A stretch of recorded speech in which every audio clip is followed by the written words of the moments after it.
दोस्तों, जीवन में कर्मों की मार से कोई बच नहीं पाया है। यदि आपके जीवन में भी दुखों ने आपको घेरा हुआ है तो सिर्फ 2-3 मिनट लगेंगे। इस कहानी को बड़े ध्यान से सुन लीजिएगा और समझ लीजिएगा, फिर आपको समझ में आएगा कि इस जीवन का मूल्य क्या है। बेईमानी का पैसा शरीर के एक एक अंग को फाड़ कर निकलता है। आज की कहानी एक सच्ची घटना पर आधारित है।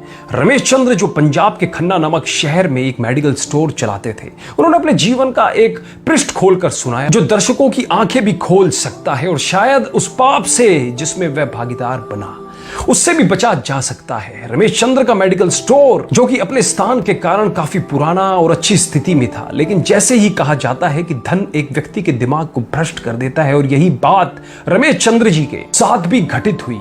रमेश जी बताते हैं कि मेरा मेडिकल स्टोर बहुत अच्छी तरह से चलता था और मेरी आर्थिक स्थिति भी बहुत अच्छी थी। अपनी कमाई से मैंने जमीन और कुछ प्लॉट खरीदे और अपनी मेडिकल स्टोर के साथ एक क्लिनिकल लेबोरेटरी भी खोल ली। लेकिन मैं यहाँ झूठ नहीं बोलूंगा, मैं एक बहुत ही लालची किस्म का आदमी था, क्योंकि मेडिकल फील्ड में दोगुनी नहीं बल्कि कई गुना कमाई होती है। शायद ज्यादातर लोग इस बारे में नहीं जानते होंगे कि मेडिकल प्रोफेशन में 10 रुपए में आने वाली दवा आराम से 70-80 रुपए में बिक जाती है। लेकिन अगर कोई मुझसे कभी 2 रुपए भी कम करने को कहता तो मैं ग्राहक को मना कर देता। खैर, मैं हर किसी के बारे में बात नहीं कर रहा हूं, सिर्फ अपनी बात कर रहा हूं। और यहां इस कहानी में भी हम किसी और को दोष नहीं दे रहे हैं, बस एक कहानी के माध्यम से आपको समझाना चाह रहे हैं।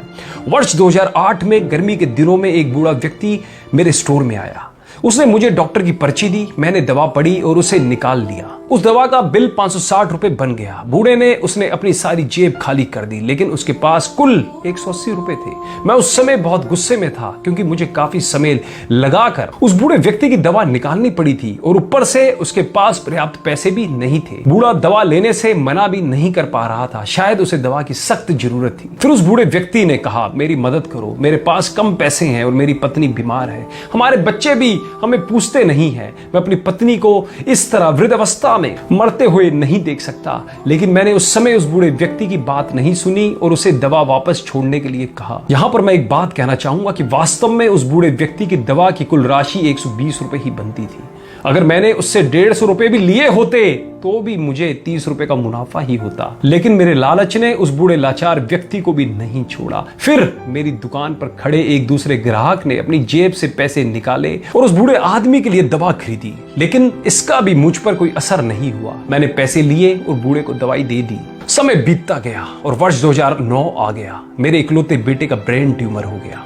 पहले तो हमें पता भी नहीं चला, लेकिन जब पता चला तो बेटा मृत्यु के कगार पर था। पैसा बहता रहा और लड़के की बीमारी खराब होती गई। प्लॉट बिक गए, जमीन बिक गई और आखिरकार मेडिकल स्टोर भी बिक गया। लेकिन मेरे बेटे की तबीयत बिल्कुल नहीं सुधरी। उसका ऑपरेशन भी हुआ और जब सब पैसा खत्म हो गया तो आखिरकार डॉक्टरों ने मुझे अपने बेटे को घर ले जाने और उसकी सेवा करने के लिए कहा। उसके पश्चात 2012 में मेरे बेटे का निधन हो गया। मैं जीवन भर कमाने के बाद भी उसे बचा नहीं सका। 2015 में मुझे भी लकवा मार गया और मुझे चोट भी लग गई। आज जब मेरी दवा आती है तो उन दवाओं पर खर्च किया गया पैसा मुझे काटता है, क्योंकि मैं उन दवाओं की वास्तविक कीमत को जानता हूं। एक दिन में कुछ दवाई लेने के लिए मेडिकल स्टोर पर गया और 100 रुपए का इंजेक्शन मुझे 700 रुपए में दिया गया। लेकिन उस समय मेरी जेब में 500 रुपए ही थे और इंजेक्शन के बिना ही मुझे मेडिकल स्टोर से वापस आना पड़ा। उस समय मुझे उस बूढ़े व्यक्ति की बहुत याद आई और मैं घर चला गया। मैं लोगों से कहना चाहता हूं कि ठीक है कि हम सभी कमाने के लिए बैठे हैं,